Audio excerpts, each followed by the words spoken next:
Quand la nuit fut tout à fait venue, Auguste avait complètement fini de couper la planche. Il se glissa par l'ouverture de la cloison. Toutefois, au bout de quelques instants, il fut très alarmé de l'épaisseur de l'atmosphère et de son intolérable puanteur. Il ne croyait pas possible que j'eusse survécu à un si long emprisonnement, contraint de respirer un air aussi étouffant.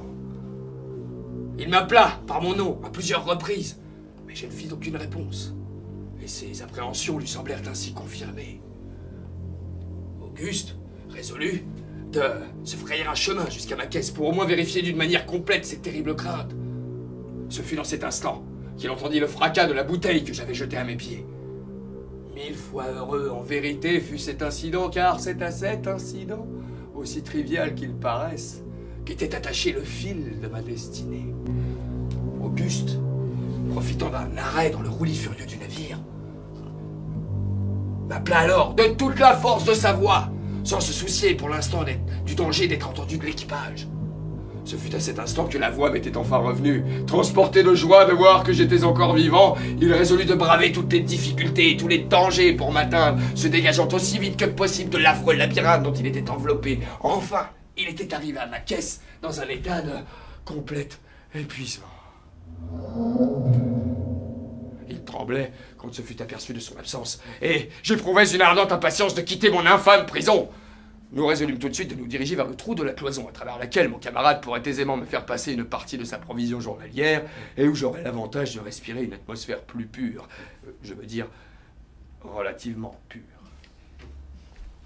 Quand mon ami avait fini de rajuster ses menottes et sa corde, le jour avait complètement paru. Vraiment, nous l'avions échappé belle, car à peine avait-il fini tous ses arrangements, que le second descendit, avec Dirk Peters et le coq. Ils étaient très ivres. Ils parlèrent quelques instants d'un certain navire faisant voile du Cap-Vert. Au bout de quelques minutes, ils remontèrent, laissant Dirk Peters derrière eux. Celui-ci commença à causer avec Auguste d'une manière tout à fait amicale.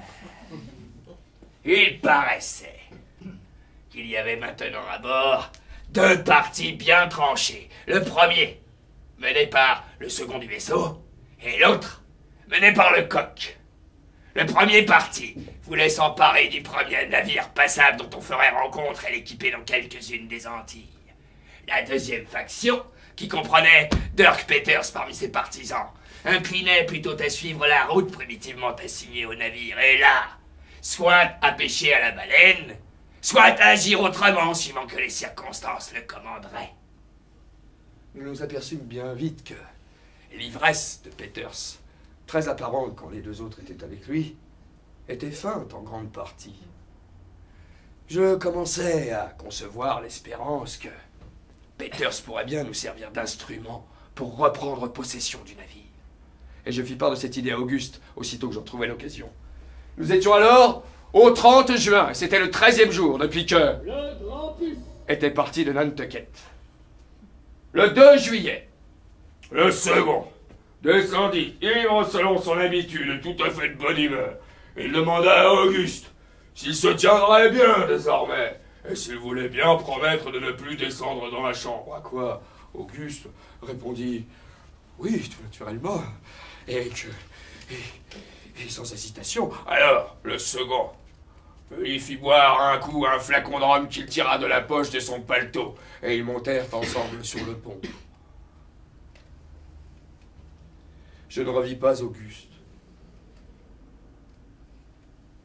Pendant 3 heures à peu près, il revint alors en m'annonçant comme bonne nouvelle qu'il avait obtenu l'autorisation d'aller partout où il lui plairait en avant du navire, et qu'on lui avait donné l'ordre de coucher comme d'ordinaire dans le gaillard d'avant. Il m'apportait aussi un bon dîner et une bonne provision d'eau. Le lendemain, Dirk Peters assura à mon camarade que pour sa part, rien au monde ne saurait le contraindre à entrer dans les idées du second. Et même, il laissait entrevoir l'intention de lui arracher le commandement du navire. Il demanda alors à mon ami s'il voudrait bien l'aider en pareil cas.